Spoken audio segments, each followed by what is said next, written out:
தலைவர் காமராஜர் வாழ்க, சமத்துவம் நிலைத்து வாழ்க. காமராஜர் விருதுநகரில் இருந்த தன் அன்பு அன்னை சிவகாமி அம்மாளுக்கு ஒவ்வொரு மாதமும் செலவுக்கு அனுப்பி வைத்த தொகை 120 ரூபாய். அந்த பணம் தன் செலவுக்கு போதவில்லை. போதாதற்கு காமராஜரின் தங்கை நாகம்மாளையும் தன்னுடன் வைத்து காப்பாற்ற வேண்டியிருக்கிறது என்று கூறிய அந்த அன்பு தாய் ஒவ்வொரு மாதமும் 150 ரூபாய் அனுப்பி வைக்கும்படி தலைவரிடம் கேட்டார். அதற்கு நம் காமராஜர் மறுத்து விட்டார். உன் மகனால் இவ்வளவுதான் அனுப்பி வைக்க முடியும், சிக்கனமாக செலவு செய் என்று பிடிவாதமாக கூறிவிட்டார். இப்படியும் ஒரு உத்தம புத்திரன். தமிழகத்தின் நகரங்கள், கிராமங்கள், அணைகள், ஏரிகள், குளங்கள் அனைத்தும் காமராஜருக்கு அத்துப்படி. நீ மேப் என்று ஒன்றை வைத்திருப்பாய், அதில் கோடு கோடாக என்னென்னவோ இருக்கும். எனக்கு அந்த கோடுகளை தெரியாது.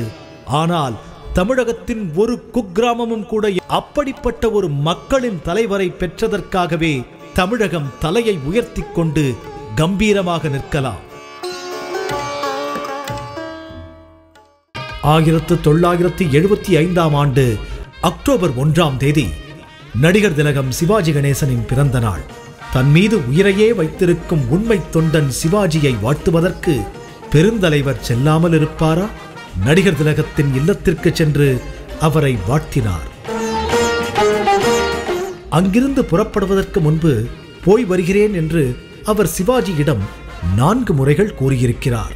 பின்னர் நடக்கப் போவதை முன்பே காமராஜ் தன் தீர்க்க தரிசனத்தின் மூலம் தெரிந்து கொண்டு விட்டாரோ? அவர் கலந்து கொண்ட இறுதி நிகழ்ச்சி நடிகர் திலகத்தின் பிறந்த நாள்தான். அக்டோபர் 2ஆம் நாள் சென்னை காந்தி மண்டபத்தில் காந்தி ஜெயந்தி விழா கொண்டாடப்பட இருந்தது. விழாவில் கலந்து கொள்ளும்படி தமிழக கவர்னர் காமராஜரை அழைத்திருந்தார். தான் கட்டாயம் அவ்விழாவில் கலந்து கொள்வதாக அவர் கடிதம் கூட எழுதினார்.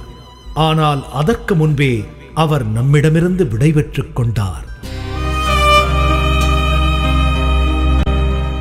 1975ஆம் ஆண்டு காந்தி பிறந்த தினமான அக்டோபர் 2ஆம் நாள் பெருந்தலைவர் காமராஜர் நம்மிடமிருந்து நிரந்தரமாக விடைபெற்றுக் கொண்டார்.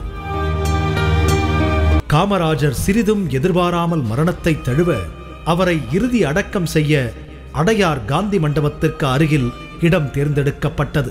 அந்த இடத்தை தேர்ந்தெடுத்தவர் அப்போது தமிழக முதல்வராக இருந்த கலைஞர் மு. கருணாநிதி. அந்த இடம் இரவோடு இரவாக சீர் செய்யப்பட்டது. கலைஞரின் நேரடி மேற்பார்வையில் அந்த வேலை நடைபெற்றது. பிரதம அமைச்சர் இந்திரா காந்தி அந்த பதவியில் அமர வைத்து அழகு பார்த்த அருமை தலைவர் போய்விட்டாரே என்று அப்போது அவர் நினைத்திருக்கிறார்.